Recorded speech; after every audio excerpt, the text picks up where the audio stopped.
And you're still planning to? You won't fight again at the end of the year. No, You'll come back next May. Yeah. And again, probably the Zurdo Bivol winner looks. No, if Zurdo, I don't want to fight with Mexicans. So I don't want to fight with Mexicans, and I think Zurdo have a lot of chance to win, and I want him to win. If he wins, we will see if I want the rematch with Bivol. I don't know.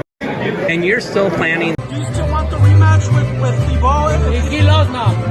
If Zurdo wins, you want Zurdo? No, I don't want to fight with Mexican. I represent Mexico, so 175. Hey, get the payday you want. Canelo says he wants to fight Usyk at a catchweight. Cap. Let's talk about it. What up, Fight World? It's your boy Ego, and I'm back with some more boxing. Canelo did a media day, and he was asked about wanting to move up to cruiserweight still, despite coming off of a loss, being off a loss to Russian fighter Dmitry Bivol. And Canelo says, and I quote, "It's difficult, but I don't care. I like that kind of challenge. It's going to be difficult, I know, but I love boxing. I love being in that kind of situation." Now, the lie detector test determined that was a lie. And I hate to admit this, but Canelo is slowly but surely losing a lot of ground. Like what he's saying is just a lot of ridiculousness. And it looks like he's stubbornly trying to cling on to the whole face of boxing title. But really, you can't be the face of boxing with some of these recent statements. So you mean to tell me you want to fight Usyk, who just beat Joshua, who's 6'6", right? And 240, 250 plus pounds, beat him decidedly and decisively in both fights, and you want to fight him at cruiserweight, which he probably could still make. You know, he seems like a determined guy or whatever. And Canelo would have to move up from, he's about to have his next fight at 168. And you mean to tell me you're going to move up all the way there, like close to 200 pounds? Like, get real.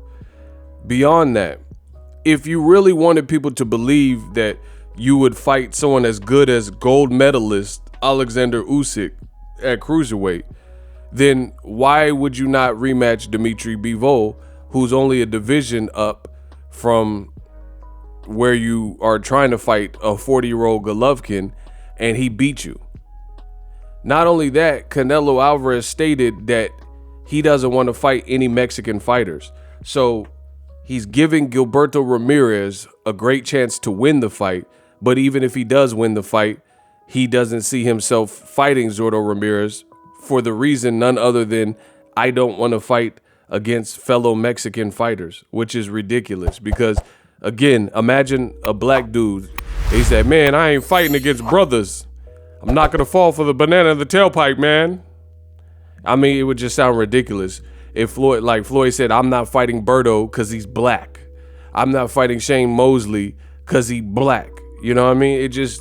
It couldn't exist in boxing. And I think you guys are smart enough to know that. So that was a ridiculous statement that Canelo keeps double downing on. And again, if you really want us to believe that you're down to fight Usyk, why not fight someone who is more relevant and more in prime than the 40-year-old Triple G? Last time y'all fought, you won. You know what I mean? Why are you revisiting this?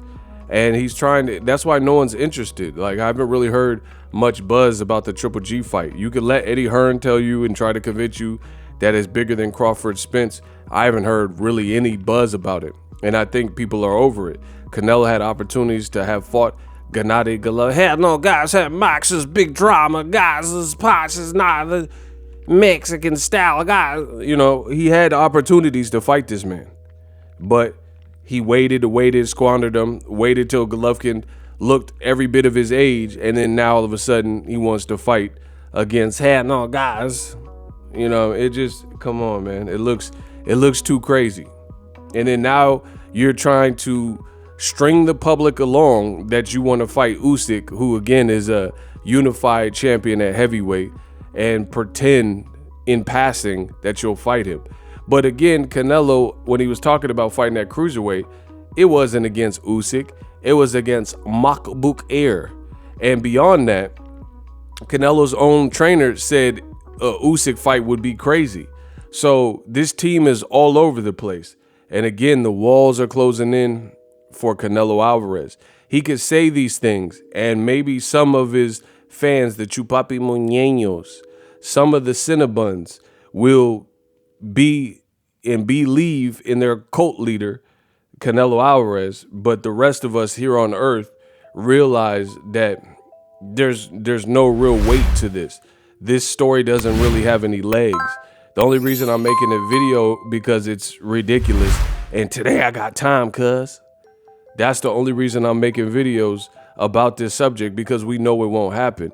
So he's isolated himself in this little bubble, says he doesn't want to fight a Mexican fighter, has not chosen to fight Jermall Charlo, and they could have fought since 154. They could have fought at 160, even got an offer from PBC to fight at 168, and he chose Bivol. You didn't fight David Benavidez, who's half Mexican, half Ecuadorian, so now you have this built-in excuse. Hey, he's part Mexican, hey, so I can't fight him. And you won't rematch Bivol, the guy who actually beat you. If he loses to another man, you say you won't rematch him, which is Zurdo. Then you say you won't fight Zurdo because he too is Mexican. I mean, this man is playing hide and seek in plain sight. It's crazy. It's crazy. And I guess what's more insane about it to me is the fact that boxing pretends that they're okay with this and they go along with it, knowing what Canelo is saying is not true sportsmanship, true competition, and it doesn't fuel or build for the sport. So I don't know where Canelo's head's at, but none of these things, in my opinion, sound good for his brand. And, at the end of the day, it's going to be hard to convince major fans when you're fighting 40-year-old Golovkins that these are the fights that we need to have happen. And you could keep talking. It's no different than Ryan Garcia. You could keep talking about fighting Gervonta and fighting Pacquiao, and Canelo could keep talking about fighting Usyk, but seeing is believing. You got to show me that, because I don't believe it one bit. Let's see if Canelo proves me wrong, which he won't. SLC, subscribe, like, and comment. I am the best in the business, and that's that. Subscribe. And I'm out. Introducing Super Thanks, right here on the official Boxing Ego YouTube. Super Thanks allows you, the viewers, to show a little bit of extra gratitude, which enables me as a full-time content creator to push out the content you need in the world of boxing. Underneath all the videos, you will see a heart with the $sign in it. You can enter any amount that you find suitable as a super thanks. A brand new, interactive, and colorful way to get your comments highlighted and noticed by not only myself, but other people on the YouTube platform. Super thanks, a unique and cool way to show and applaud us full-time content creators. Hopefully you guys enjoy the content. Super thanks. The future is now. The Hibernation 5s by Kenichi Bear. Hybrid gaming and lifestyle headphones. Out of the box, you can connect to any console or PC.